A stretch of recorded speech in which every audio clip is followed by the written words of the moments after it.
너에게 믿음이 있는가 말씀하실 때 아멘 나의 믿음은 이것입니다라고 보일 수 있는 우리가 되게 하여 주옵소서. 믿음이 있는가 내 믿음을 내게 보이라 하실 때 그 믿음을 보일 수 있는 사람 되게 하여 주옵소서. 그 믿음이 소망일 줄 믿습니다. 그 믿음이 기쁨이 될 줄 믿습니다. 그 믿음이 그 모든 환난과 역경을 이길 수 있는 힘이 될 줄로 믿습니다.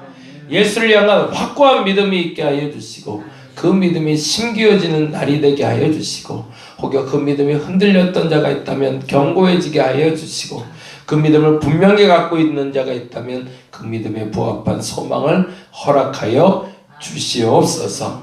주님을 믿습니다. 예수를 믿습니다. 예수를 믿습니다.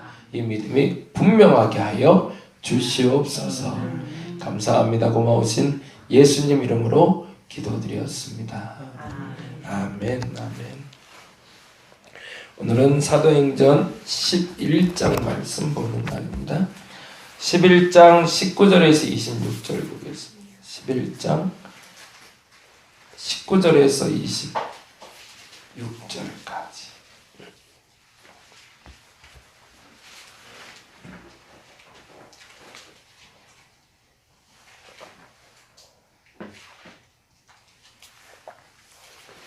전체 30절까지 다 보죠. 30절까지 보도록 합니다. 19절에서 30절까지. 내일은 저희가 신창아파트 전도하는 날입니다. 빨간 날은 항상 전도하는 날로 저희가 가급적이면 하려고 하는데 내일 새벽 예배 마치고 6시 반부터 저희가 전도를 좀 하도록 하겠습니다. 함께 할 수 있는 분들 동참해 주시면 좀 많이 힘이 되겠습니다. 11장 19절에서 30절까지 같이 한 목소리로 읽겠습니다. 그때에 스데반의 일로 일어난 환난으로 말미암아 흩어진 자들이 구브로와 안디옥까지 이르러 유대인에게만 말씀을 전하는데 그 중에 구브로와 구레네 몇 사람이 안디옥에 이르러 헬라인에게도 말하여 주 예수를 전파하니 그들과 함께 하심에 수많은 사람들이 믿고 주께 돌아오더라. 예루살렘 교회가 이 사람들의 소문을 듣고 바나바를 안디옥까지 보내니 그가 이르되 하나님의 은혜를 보고 기뻐하여 모든 사람에게 굳건한 마음으로 주와 함께 머물러 있으라 권하니 바나바는 착한 사람이요 성령과 믿음이 충만한 사람이라. 이에 큰 무리가 주께 더하여 지더라. 바나바가 사울을 찾으러 다소에 가서 만남에 안디옥에 데리고 와서 둘이 교회에 1년간 모여 있어 큰 무리를 가르쳤고 제자들이 안디옥에서 비로소 그리스도인이라 일컬음을 받게 되었더라. 그때 선지자들이 예루살렘에서 안디옥에 이르니 그 중에 아가보라 하는 한 사람이 일어나 성령으로 말하되 천하에 큰 흉년이 들리라 하더니 글라우디오 때에 그렇게 되니라. 제자들이 각각 그 힘대로 유대에 사는 형제들에게 부조를 보내기로 작정하고 이를 실행하여 바나바와 사울의 손으로 장로들에게 보내니라. 아멘. 아멘. 존 웨슬리 목사님이 감리교를 시작하셨고요. 저희는 웨슬리의 후예라고 해서 웨슬리안이라고 부릅니다. 장로교나 이제 감리교하고는 조금 이제 다른 구별점을 나타내는 말이기도 한데 웨슬리안이라는 말은 웨슬리의 사람들이라는 뜻이에요. 그래서 감리교인들이 기억하는 이름이 있어요. 그 날짜가 있는데 1738년이라는 날짜를 기억을 합니다.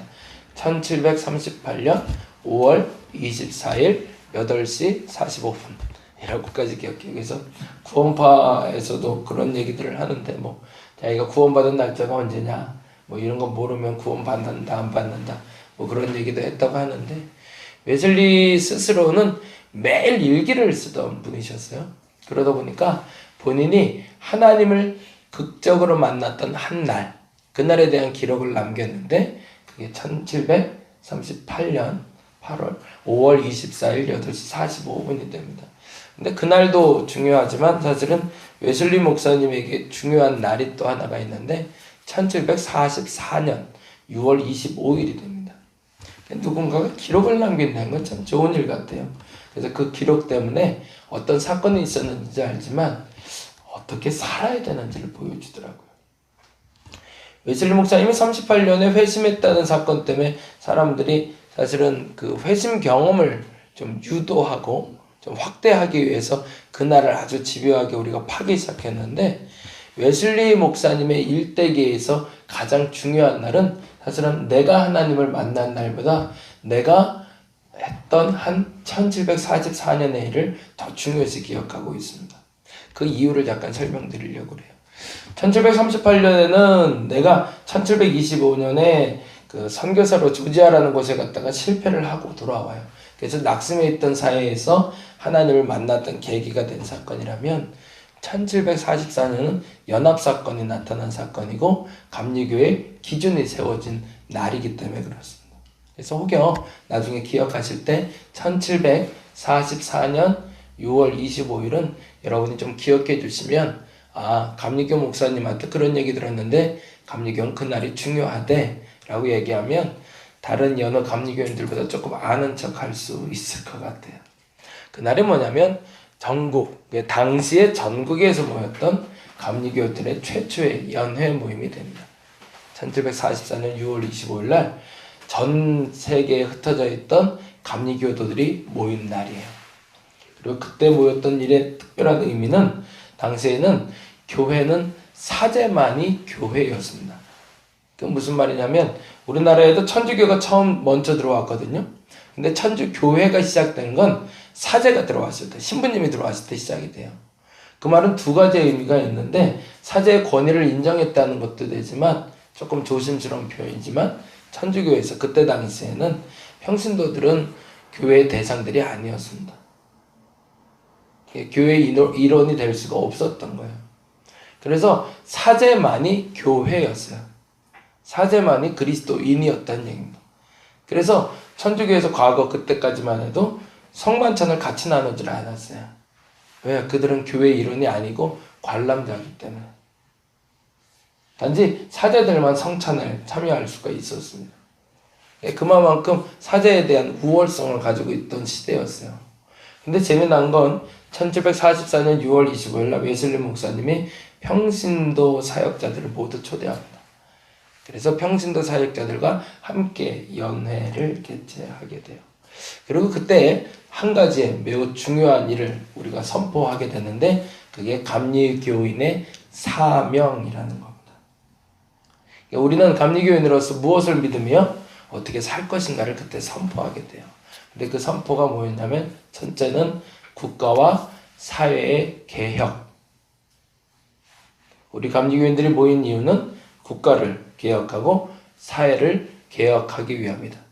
그런데 어떻게? 그 어떻게가 성서적 성결로라는 전제로 정리를 하고 있습니다.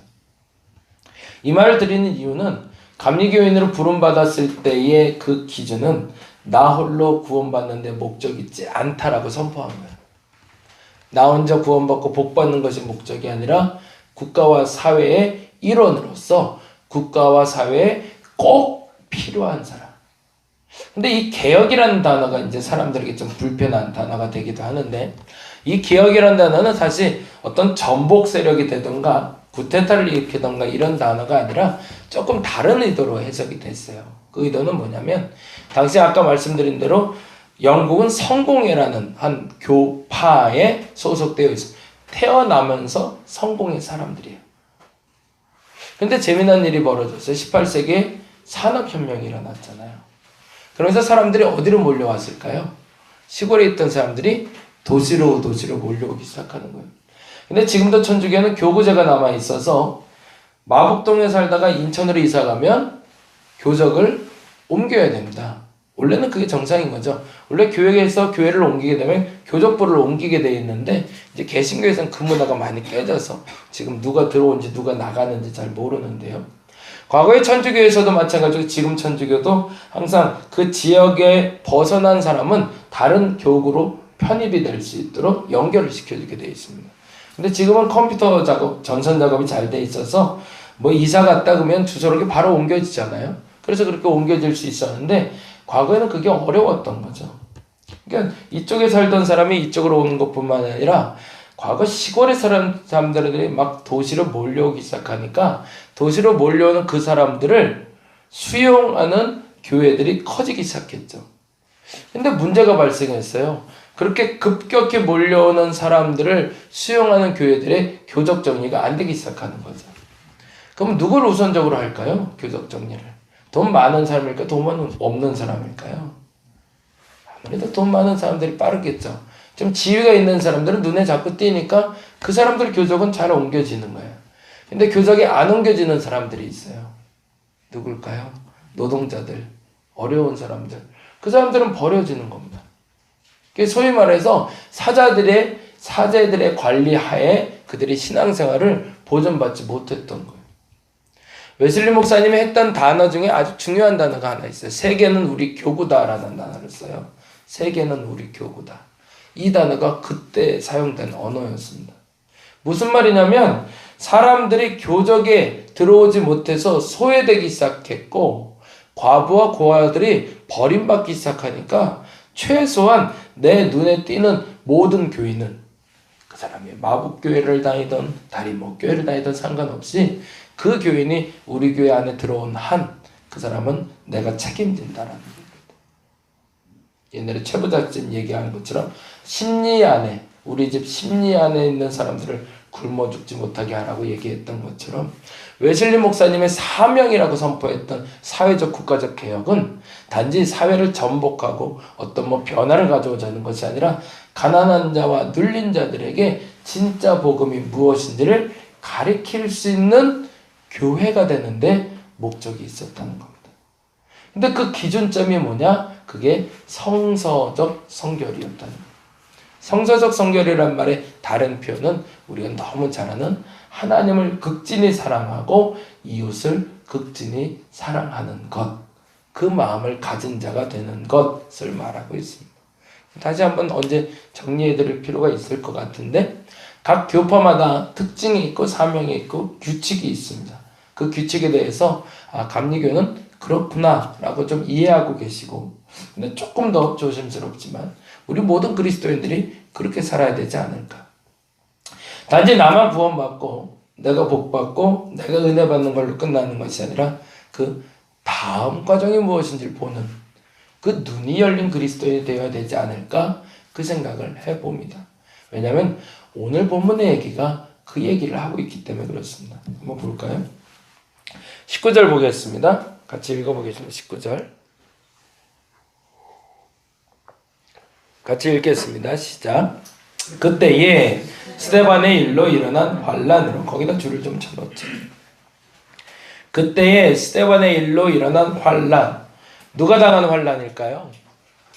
당대 예루살렘 교회에 있었던 그리스도인들입니다. 근데 그들이 왜 환란을 당했을까요?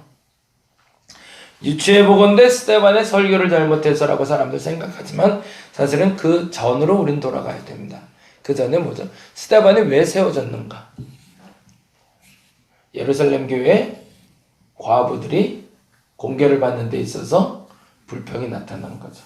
무슨 일을 하고 있는 거죠? 올곧게 바르게 분배가 일어나지 않았던 것이 문제입니다. 교회의 잘못이 교회를 흩어지게 하는 동기가 됐던 거죠. 앞서 말씀드린 대로 교회의 역할은 내가 잘하는 것도 중요하지만 남들에게 잘해야 됩니다. 근데 그 남들이라는 건 버젓하게 이름 떳떳이 말할 수 있는 그 당당한 사람들이 아니라 소외된 사람들에게 훌륭하게 그 사랑이 전달되어져야 되는 거죠. 그 일을 감당하지 못하니까 하나님이 과감히 예루살렘 교회를 흩어버리신 거죠. 누구를 동기로 해서? 스데반을 동기로 해서. 그런데 재미난 일이 벌어졌어요. 그 일이 하나님 일이라고 말할 수 있었던 이유는 다음과 같습니다. 19절 그때의 스데반의 일로 일어난 환란으로. 그러면 교회는 어떻게 돼요? 망해야죠. 원래는. 왜? 환란 당했으니까. 고난 당했으니까. 잘못했으니까. 근데 이 일의 동기가 이들의 잘못이라기보단 하나님의 역사라는 말이 그 다음에 연결되는 거죠. 그로 말미암아 흩어진 자들이 베니게와 구브로와 안디옥까지 이르러 유대인에게만 말씀이 전해졌대요. 어떤 일이 전해진 거죠? 그 일이 복음 전파의 도구가 됐다는 거죠. 근데 문제는 어떤 일이 벌어졌냐면 유대인에게만, 거기도 동그라미를 했죠. 그러면 그때 흩어진 사람들은 누구였을까요? 유대인이었을까요? 이방인이었을까요? 유대인들이었겠죠. 그 유대인들 중에 환난당하는 사람들 중에 그들 중에 유대인들이 몇몇이 구브로와 베니게와 안디옥까지 이르러 유대인들에게만 또 복음을 전했다는 겁니다. 그러면 그건 잘하는 걸까요? 못하는 걸까요? 그 또한 하나님 보시기엔 기뻐하는 일은 아니었죠. 그렇게 끝날 일이 아니었기 때문에 20절에 이런 일이 벌어지죠. 읽어볼까요? 그 중에 구브로의 동그라미 좀 해놓으세요. 지금 읽은 단어 중에 스데반의 일, 유대인에게만, 그리고 구브로라는 단어가 오늘 본문을 이해하는데 매우 중요한 요소들이 됩니다. 스데반의 환난으로 말미암아 흩어진 자들이 유대인들이었는데, 그래서 유대인들에게만 복음을 전했는데, 재미난 건 구브로와 구레네 몇 사람이 뭐 했대요? 안디옥에 이르러 헬라인에게도 복음을 전하기 시작했대요. 이방인에게도 그들이 복음을 전하기 시작했다는 거죠. 왜요? 막을 수가 없는 거죠. 내 안에 복음의 능력을. 그래서 그 복음이 전파되기 시작하는데, 구브로가 왜 중요하냐면 22절 보겠습니다. 읽어보겠습니다. 예루살렘 교회가 이 사람들의 소문을 듣고 누구를 파견하죠? 바나바를 파견하죠. 바나바가 어디 사람일까요? 이 구브로 사람입니다. 내 고향 사람을 통해서 헬라인들이 복음을 받아들였다는 이야기를 예루살렘에서 바나바가 들었던 거죠. 그러면 그 소문을 누가 전달했을까요? 예루살렘에. 바나바가 전달했겠죠. 그 소문의 근원지가 어디 있는지를 알고 있었고, 그 근원지에 대해서 최초의 고백자였던 바나바가 그러면 네가 가서 고향 사람들이니 어떤 일이 벌어지고 있는지 보고 오라고 예루살렘에서 파견하게 된 겁니다. 그렇게 해서 비로소 우리가 잘 아는 안디옥 교회가 시작이 됩니다. 안디옥 교회가 중요한 이유는 당대의 알렉산드리아와 로마와 안디옥은 세계 3대 도시로 여겨졌던 도시였습니다. 그 광대한 도시에 드디어 그리스도인들이 생기기 시작한 거죠. 근데 재미난 표현이 나와요. 26절입니다. 같이 한번 읽어볼게요. 26절. 만남에 안디옥으로 데리고 와서 그 사울과 바나바가 만난 이야기는 나중에 한번 좀 다루기로 하고요. 26절 읽어봅니다. 만남에 안디옥에 데리고 와서 둘이 교회에 1년간 모여있어 큰 무리를 가르쳤고, 제자들이 안디옥에서 비로소 뭐라고요? 그리스도인, 동그라미를 줄게요. 이 말을 우리말로 직역해서 해석하면 뭐라고 하면 될까요? 그리스도인. 예수쟁이라고 적어 놓으시면 됩니다. 예수쟁이. 과거 조선시대의 말로는 야소교인이라는 뜻입니다. 야소교인. 그 말을 제가 예수쟁이라고 표현한 이유는 이거는 비아냥거리는 소리이기 때문에 그래요.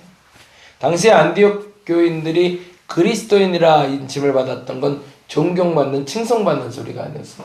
저것들 교회에 미친 애들이야 라는 뜻이에요. 그리스도에 미친 사람들이야. 예수쟁이라는 말은, 쟁이는 사실은 전문가를 얘기하는 단어입니다. 그렇죠? 그런데 예수쟁이가 됐다는 것이 전문가가 아니라 비꼬는 소리로 들린 거예요. 저거 예수에 미친 사람이야. 어떤 일이 벌어진 거예요? 안디옥에는 예수에 미친 사람들이 있었다는 거예요. 그러면 잘못된 건가요? 이 곡해된 해석에 대해서 설명할 필요를 느꼈던 것이 그 27절부터 30절입니다. 그러면 예수에 미친 사람들은 뭐 해야 돼요? 오로지 예수만 하는 줄 알았죠. 근데 그게 아니더라는 거예요. 우리가 예수에 미친 사람들은 온전히 영적인 것만 충실한 사람들인 줄 아는데 그게 아니더라는 겁니다. 그리고 사는 일을 보겠습니다. 28절, 29절 보겠습니다. 28절 읽어볼게요. 그 중에 아가보라 하는 한 사람이 일어나 성령으로 말하되 천하에 뭐가 들었대요? 큰 흉년이 들리라 하더니 정말로 글라우디오 때에 그렇게 됐대요. 그러자 뭐 했대요? 제자들은 어디에 있는 제자들일까요? 예루살렘일까요? 안디옥일까요? 안디옥이죠. 큰 흉년이 들었다는 얘기를 듣고 제자들이, 안디옥 교회 사람들이 누구들이? 조금 다른 말로 하면 예수쟁이들이, 예수만 믿는 줄 알았던 그 사람들이 뭐 하고 있대요? 각각 그 힘대로, 정확히는 힘 닿는 대로 유대에 사는 형제들에게 부조를 보내기로 작정하고, 누구를 위해서 살기 시작한 거죠? 남을 위해서 살기 시작하는 거죠. 나를 위해서 사는 예수쟁이들이 아님을, 진짜 사랑이 뭔지, 진짜 교회가 뭔지 안디옥 교회를 통해서 보여주는 사건이 오늘 사건이 됩니다. 그리고 이렇게 얘기하죠. 30절에 이를 실행하여 바나바와 사울의 손으로 장로들에게 보냈다고. 저와 여러분이 왜 예수를 믿을까요? 저는 개인적으로 그 이야기를 들을 수 있으면 좋겠습니다. 저거 예수쟁이네. 그래야 진짜 아닌가요? 아무도 모르는데, 아무도 내 이름도 모르고 아무것도 모르는데 저 사람 보니까 저거 예수에 미친 사람 많네. 그게 어찌 보면 비아냥거리는 소리일 수도 있어요. 근데 그 삶 속에서는 진짜 예수가 드러나는 사람. 주변을 얼마나 많이 바라보고 살고 계신가요? 내 곁에 어떤 사람이 머물고 있나요? 여러분 되돌아볼 수 있는 시간 되었으면 좋겠습니다. 나만 잘하면 되지 뭐. 굉장히 좋은 얘기입니다. 나만 잘하면 될 것 같죠? 근데 절대 그렇지 않습니다. 내가 잘 되기를 원하시는 하나님은 나로 말미암아 그 누군가의 통로 되기 원하십니다. 오늘 그 통로가 될 수 있는 결단이 저와 여러분에 있길 바랍니다. 첫째는 진짜 그리스도인, 예수쟁이가 되어주시기 바랍니다. 진짜 그리스도인은 나만 보지 않습니다. 옆을 볼 수 있는 사람, 곁을 볼 수 있는 사람, 그 그리스도인이 되는 저와 여러분 되시기를 간절히 바랍니다. 기도하겠습니다. 진짜 그리스도인이 되게 하여 주옵소서.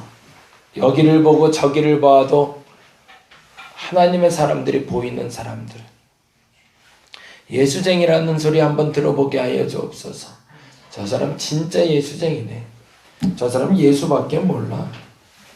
그 말을 들을 때가 진짜입니다. 사울과 바나바가 함께 했을 때 그들은 별명처럼 예수에 미친 사람들이라는 소리를 듣습니다. 내가 그 사람이 되게 하여 주옵소서. 그리고 내 곁에 있는 사람들도 돌아볼 수 있는 믿음의 사람 되게 하여 주옵소서. 멈춰있지 말게 하여 주옵소서. 곁에 더 어려운 이들이 있습니다. 나보다 더 힘들어하는 이들이 있습니다. 그들에게 힘이 되고 능력이 되는 참된 그리스도인이 되게 하여 주옵소서. 안디옥 교회가 세워진 것처럼, 세워져 가는 것처럼 우리 다림목교회도 그런 교회가 되게 하여 주시고, 이곳에 머무는 모든 사람들이 다 그러한 사람들이 되게 하여 주시옵소서. 감사합니다. 고마우신 예수님 이름으로 기도드렸습니다. 다 같이 기도하고 돌아가도록 하겠습니다.